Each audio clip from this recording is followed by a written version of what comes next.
Growing up in Chattanooga, Joel Alsop was a seemingly normal, healthy boy. My parents started noticing right around Christmas time in 1987, stopped using my right hand to do things. So they took me to our doctor, and then they sent me to have another scan, and from that we could see clearly what was going on. There was a tumor growing in my right arm near my shoulder, actually grown large enough it had fractured a bone in my arm, which is why I was in pain and had stopped using it. Osteosarcoma, a bone tumor. After receiving the diagnosis only 2 days before Christmas, Joel's family picked up and headed to Memphis. His doctor in Chattanooga had recommended St. Jude for treatment. I underwent about a year worth of treatment. About 4 months in, I had to have my right arm amputated. He spent the next several years in treatment. Unbeknownst to Joel, a young girl would soon face a similar realization. And it was on the morning of November 11th of 1991. I got the news, and my family got the news that none of us expected to hear. It was acute lymphoblastic leukemia, cancer. Lindsay was devastated. So here I am at 10 thinking, I've not made it to middle school or high school or college, and I have a life and a career and a family I want to have. And I felt like cancer was stealing that from me. But fortunately, my family and I, we found hope right here at St. Jude Children's Research Hospital. But life was not normal anymore.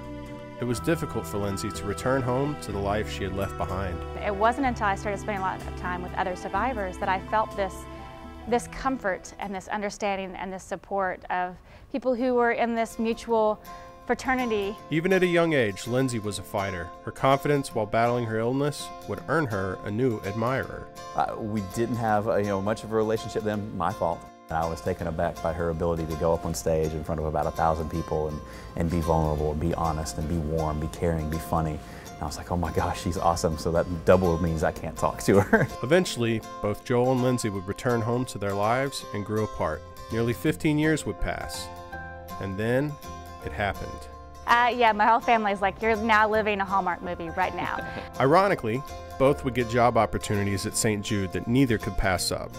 Joel now works in video production with ALSAC, while Lindsay serves as a liaison between the hospital and ALSAC. We're able to really reconnect, and we both started working here and just kind of have that connection of being childhood cancer survivors, of knowing what, even though our active treatment was over, life as a survivor continues, and it's different a lot of times. But I had this person who knew exactly what my daily life was like, and who knew what fears I might have during a day, and would understand that and not judge me for it. So our friendship really grew from there to finally the point where this person who has the patience of a saint, 2.5 years ago, when I finally told her I like you, said I like you too, and it ended up okay. And then, wedding bells. Where was the... Right behind you. Right here. This is where we got married, and it was the perfect day because we were surrounded by our friends and family and our St. Jude family as well.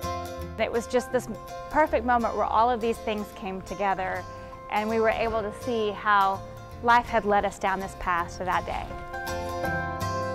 Truly, along with all the things that I had to face and experience with childhood cancer, it also brought me so many wonderful things, and that includes my best friend and my husband. I was granted the gift of life, and not only that, getting to marry someone who is my partner and greater than me in every sense of the word, but that I get to be with her and learn from her and experience life with her every single day is not a gift I ever thought I was worthy of or ever thought I would get, and I get that gift because of St. Jude.